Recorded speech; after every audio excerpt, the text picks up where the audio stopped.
Ndi nthawi ya nkhani pano pa Zodiac ndipo masanano muli ndine Happy Mzembe. Poyamba tione mitu yake. Wapa mpando watsopano wa bungwe la Make Justice Annabel Ntalimanja watagwira ntchito yake modzipereka ndi motsatira malamulo. Akadaula ndale ayamikira zomwe mtsogoleri wa dziko lino Chakwera wachita posankha Michael Usi kukhala wachiwiri kwa mtsogoleri wa dziko. Akatswiri odziwa kufufuza za ngozi za ndege ku Germany afika mdziko muno loweruka lino. Ndipo bungwe la Roads Authority lati ntchito yomanga mlatho wa Lilongwe ikuyenda molingana ndi mmene adakonzera. Tsopano nkhanizi mwatsatane.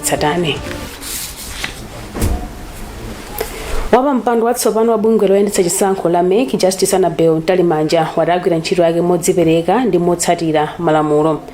Ntalimanja anena izi ku Lilongwe atalumbira kukhala wapa mpando wa Make.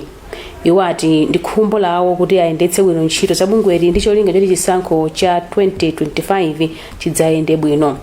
John Paul Kayuni ali ndi nkhani yonse. Justice Annabel Ntalimanja sanayankhule zambiri. Iwo auza nkhani ku Lilongwe atalumbira kuti apitiriza kuchokera pomwe Justice Dr. Chifundo Kachale alekezera pofuna kuonetsetsa kuti ntchito za bungwe la Make zikhale zodalirika. Tipitiriza ntchito imene Make yakhale kugwira kukonzekera chisankho chimene chikubwera. Ntalimanja ati ntchito yawo yoyamba ikhala kuyendetsa chisankho chachibwereza ku madera amwasa ku Mangochi ndi Cherewani ku Blantyre. Makomishona ena awiri a bungwe la Make, Busa Philip Kambulire ndi Dr. Limbikani Kamulongera awalumbiritsanso. Poyankhula pamwambowu, mkulu wa mabwalo a milandu mdziko lino Arezini Mzikamanda walangiza wapa mpando watsopano wa bungwe la Make ndi makomishona awiriwa kuti adzitsatira malamulo nthawi zonse pogwira ntchito yawo. Iwo auzanso atatuwa kuti asalole anthu ena kuwachititsa kuti agwire ntchito yawo mokomera ena ndi kuti nthawi zonse adzigwira ntchito molimba mtima, motsata choona ndi mosakondera mbali. Ndine John Paul Kayuni m'malo mwa Zodiac.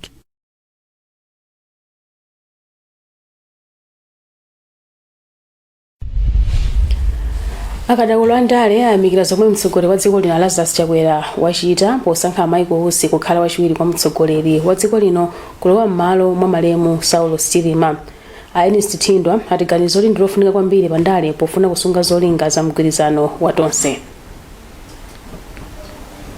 A president achita bwino kuti asankha munthu kuchokera ku UTM choyamba chimene chocho chimwe chabwino kuti achita bwino kusankha munthu ku UTM chimwe chake ndizolina kuti a president Chakwera apezeke pa mpando ngati a president anali ndi running mate wawo anali malemu Chilima pa tikiti yokavota pamapepeka nkhope za anthu awiri a president Chakwera ndi a vice president kuyimira Tonse Alliance.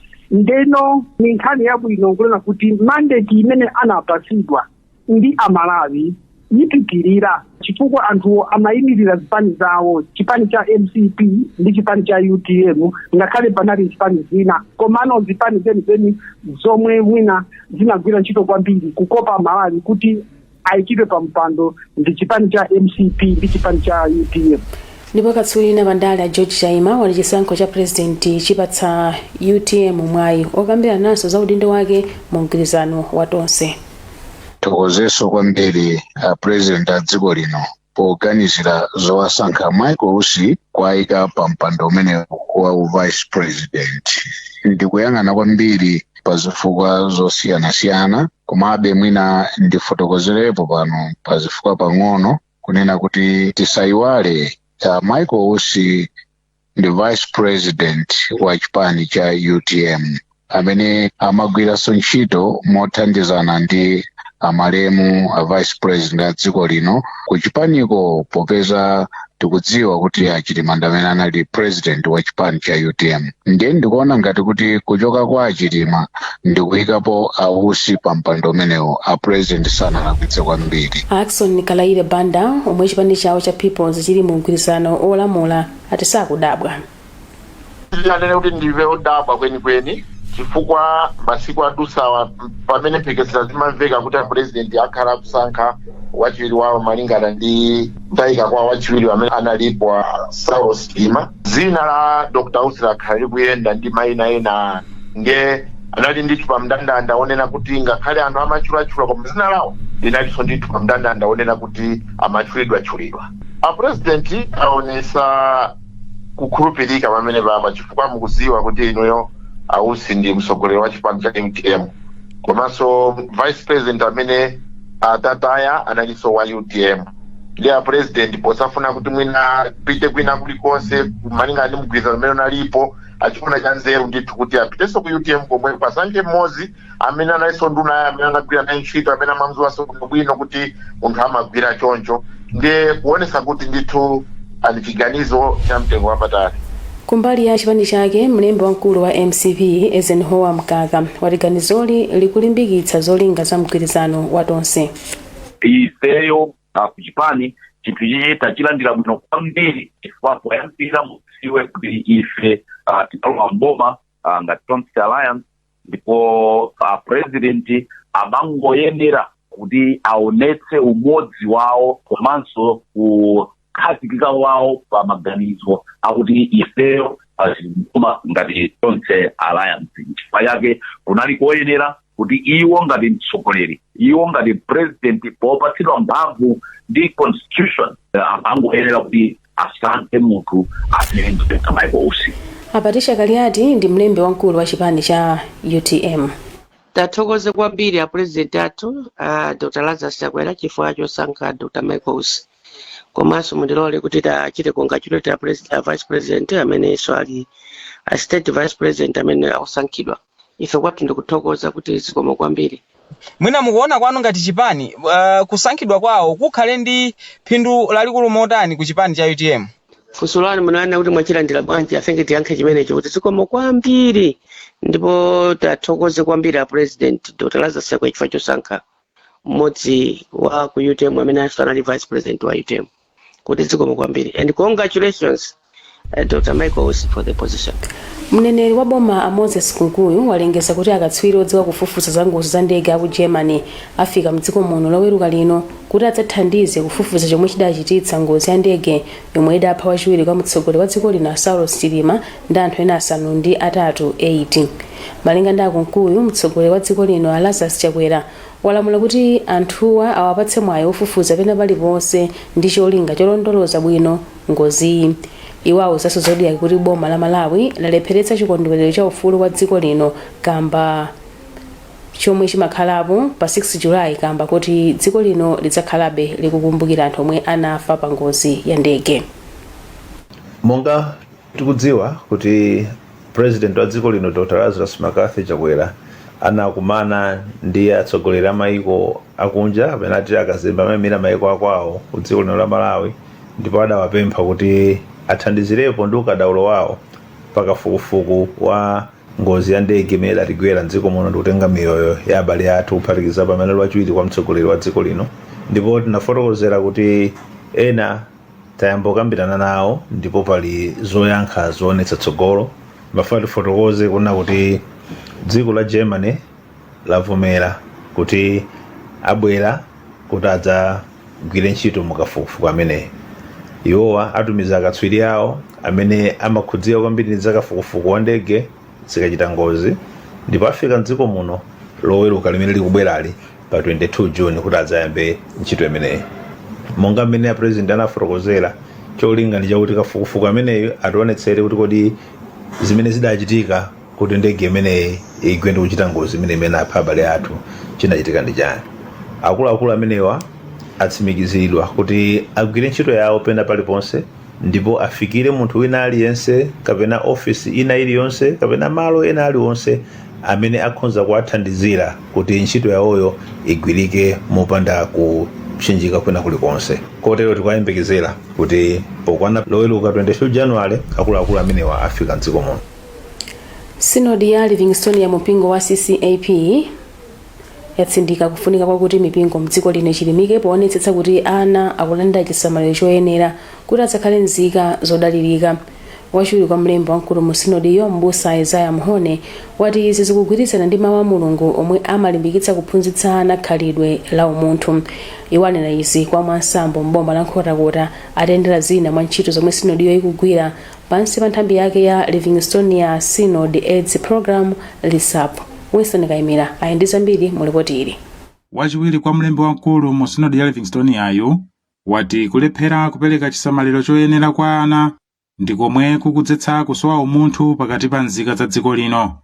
Mbusa Isaiah Mhone wanena izi kwa mwasambo mboma la Nkhotakota atayendera ntchito zomwe bungwe la Livingstone ya Synod AIDS Program LISAP likugwira kudzera mu ntchito yomwe pa Chingelezi akuitcha Child Centered Community Program. Munthu amene timthandizire akadali mwana palinso mwana kuti kuongola mtengo pamene kadali wang'ono. Tsono ife monga timazindikira ndithu kuti mwana timthangatire akadali wamng'ono. Ngati sititero pamakhala gap pakati pa munthu uja, zimadzakhala zovuta munthu uja akakhala wakula kale. Pakanali pano bungwe la LISAP lapereka njinga kwa anthu omwe amagwira ntchito modzipereka poyendetsa ntchitoyi m'deralo. Mkulu wa bungweli Jonathan Vomo wati njingazo zithandiza ogwira ntchitowo kumafikira madera awo mosavuta. Njinga zimene zitazipereka kuti zithandizire mayendedwe amadandaula kuti mitunda imene akuyenda akafikira ana ndi ayitali ndiye athandizira kuti azikafikira mitunda imene komanso zapasa chilimbikiso kuti pano mpaka nandiganizira njinga ndiye kuti ndilimbikirenso pa ntchito yanga. Mmodzi mwa anthu omwe alandira njingazo Irene Boston naye wati tsopano adzitha kumafikira anthu mosavuta pa ntchitoyi. Nthawi imene ndinalibe njinga ndimavutikira mayendedwe kuti ndikafikire anthu aja. Nthawi zino machedwa kumene koma mmene yabwerera njingayi ndiye kuti mayendedwe yanga yapepukidwa nizifulumira kugulu kuja. Bungwe la LISAP likugwira ntchitoyi ndi thandizo la bungwe la Help a Child. Winston Kaimira, Zodiac, Nkhotakota. Mukuona nkhani pano pa Zodiac ndipo masanano muli ndine Happy Mzembe. Tindi zambiri nkhani pomwepo.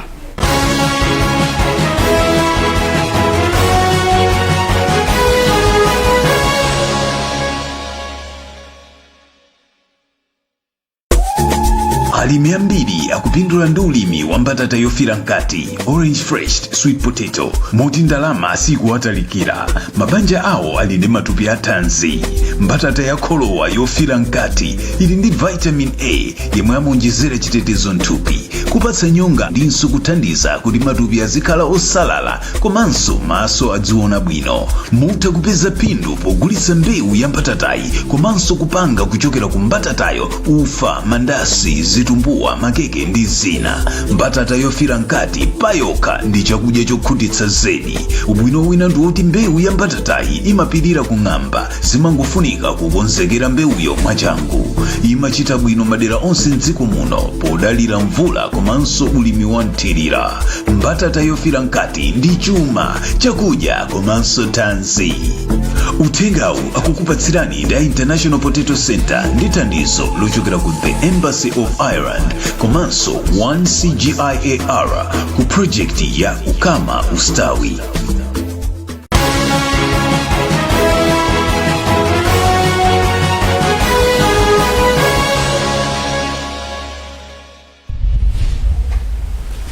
Takulandiraniso tione mitu ya nkhanizi pamene tikupitirira. Wapampando watsopano wa bungwe la MEC Justice Annabel Ntalimanja wati agwira ntchito yake modzipereka ndi motsatira malamulo. Akadaula ndale ayamikira zomwe mtsogoleri wa dziko lino Achakwera wachita posankha Michael Usi kukhala wachiwiri kwa mtsogoleri wa dziko. Akatswiri odziwa zofufuza za ngozi za ndege aku Germany afika mdziko muno loweruka lino.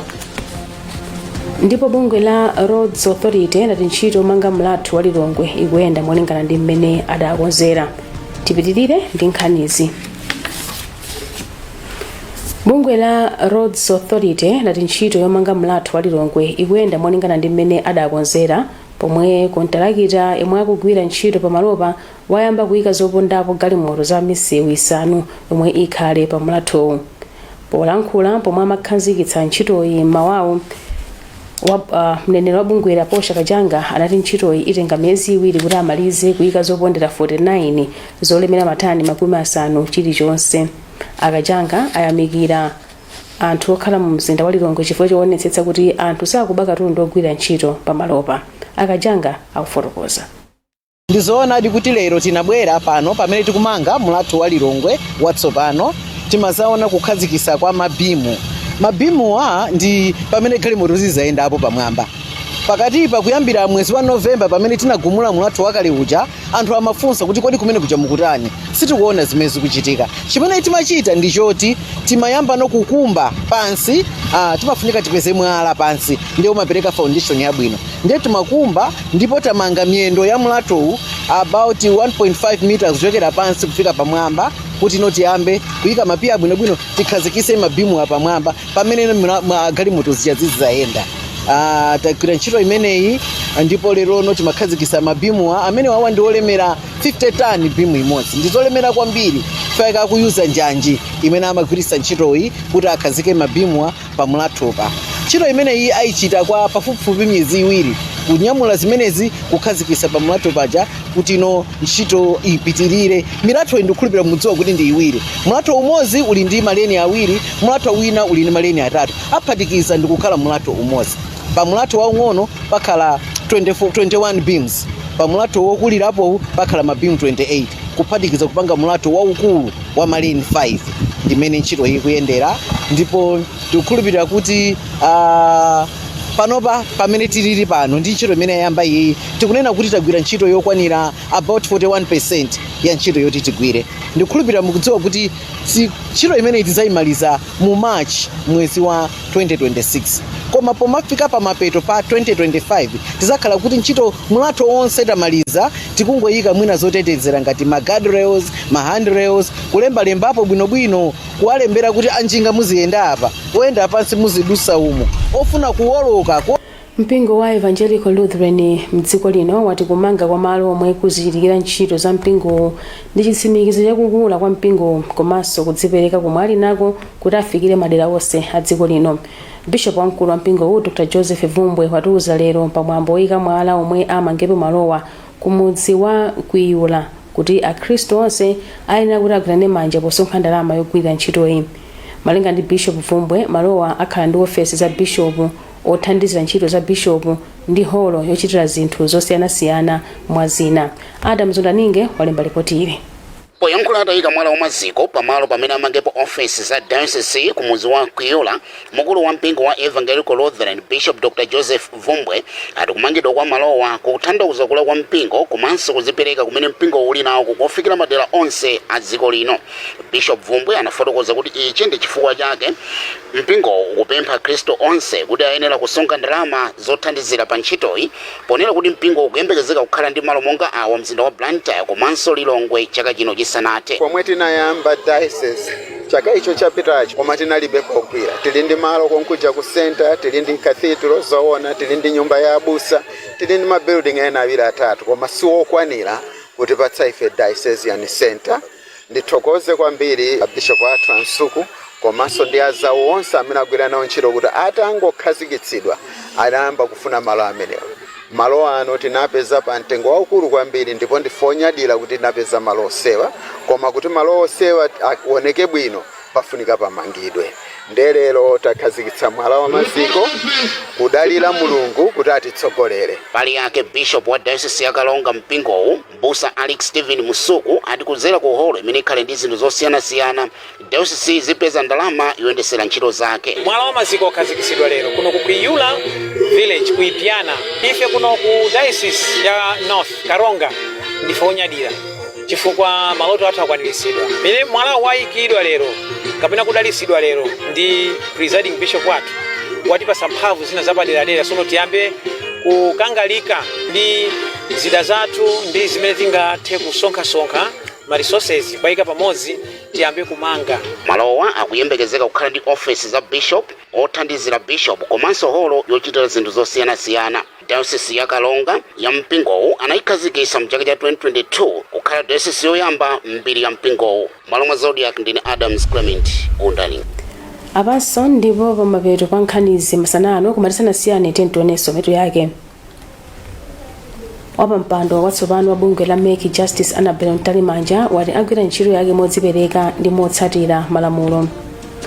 Akadaula ndale ayamikira zomwe mtsogoleri wa dziko lino Achakwera wachita posankha Michael Usi kukhala wachiwiri kwa mtsogoleri wa dziko. Akatswiri wadziwa kufufuza za ngozi za ndege aku Germany afika mdziko muno loweruka lino. ndipo bungwe la Roads Authority lati ntchito yomanga mlatho wa Lilongwe ikuyenda molingana ndi mmene adakonzera. Pezani zambiri pa tsamba lathu zodiacmalawi.com ndipo munali ndine Happy Mzembe. Zikomo pokhala nafe, masana abwino.